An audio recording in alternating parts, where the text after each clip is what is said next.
The longer you sit, the more you squash the life out of your hips. Multiply that by 20, 30, or 40 years, and you end up with stiff, weak hips.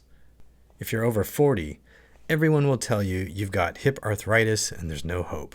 But here are 2 moves you can do every single day to make sure your hips stay moving and grooving for the long run. The first move is called the hinge. You're bending from your hips, keeping your spine straight, trying to touch your knees, your shins, then your toes, and even the floor. Most stiff people do this wrong by curling their spines. Instead, bend your knees a little bit and keep your spine straight and feel the stretch in your hamstrings. Over time, you can straighten your knees more and gradually work your way lower and closer to the floor. Once you get to the very end, you're allowed to curl your spine a little bit so you can touch the floor. Mastering this movement helps you pick stuff up from the floor without hurting your back. The simplest, safest way to work on your hinge is to just put your butt against the wall with your feet a comfortable distance away. That helps you feel balanced and stable. And then you're going to keep your spine in neutral as you hinge at the hips and reach for the floor. If you feel like you're going to fall forward, then reset, put your feet a little further out, and do it again. Once you feel stable and you're able to feel a nice hamstring stretch and challenge, you're doing great.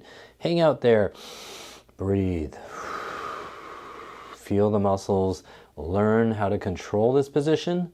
Then you're going to squeeze those muscles, contract them, and work your way back up with the strength of your hamstrings and your glutes. You want to continuously train this so it becomes smooth and easy, and you want to play with different variables. For example, you could have your feet wider apart or super wide apart. You can have your toes pointing forward. You can have them pointing out to the side.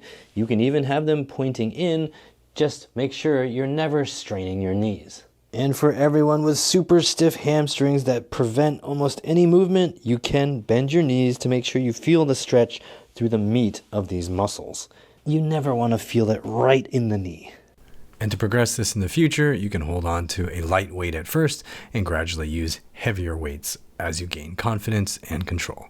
When you feel balanced and smooth, you can also do this without any help from the wall. And this next one is really important if you ever want to get down low to the ground or on the ground or up from the ground. Before chairs became ubiquitous, people spent a lot of time sitting on the floor or down in a deep squat position. So you want to train your hips to be able to get here, but that might look a little different depending on where you're starting from. You can start off with a simple assisted squat using a countertop or a sturdy piece of furniture. Only go as low as is comfortable. Don't force through any sort of painful pinching, popping points. Don't be surprised if you need to raise your heels from the floor as you get lower. Your ankle mobility and the strength around your knees and hips just need to catch up. Over weeks and months, you'll find that you're getting lower and lower, and eventually you won't need any help. But if this feels like it's a bit too hard, there's still another easier option. For a more stable start, you can lean against a wall, have your feet away from the wall, and lower yourself to a point where your knees are not going to explode, but you just feel thigh muscles and butt muscles working. Over time, you want to lower yourself down and also experiment with lifting the upper back off of the wall and hinging at the hips. Have something in front of you to help you balance. And as you develop strength and confidence, you can go lower and lower and lower into your squat. But remember that slow is safe and fast is foolish. Don't try to drop straight down to the bottom or you will hurt something. Take your time. Gradual progress is better than an injury. And since sitting all day can lock your hip flexors in a shortened position, it might be a good idea to use this variation instead, where you put your foot up on a chair or a step and start going into a split squat with your front foot elevated. So this leg and hip are going into the squat.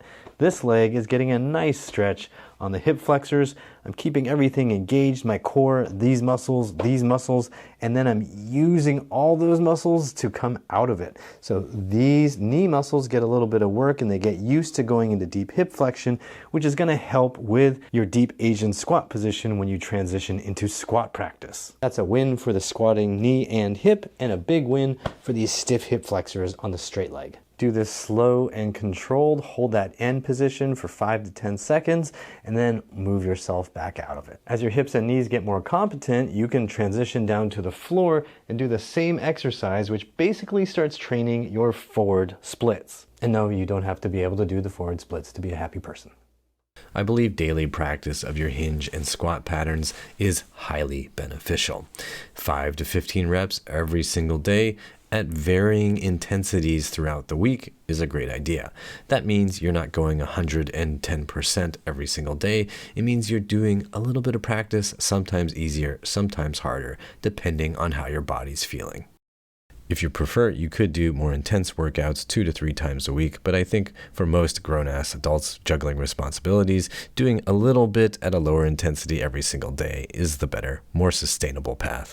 You can learn other variations and other exercises for your hips and lower body in my Healthy Hips program, which you can find at uprighthealth.com/HH, and it's also linked down below.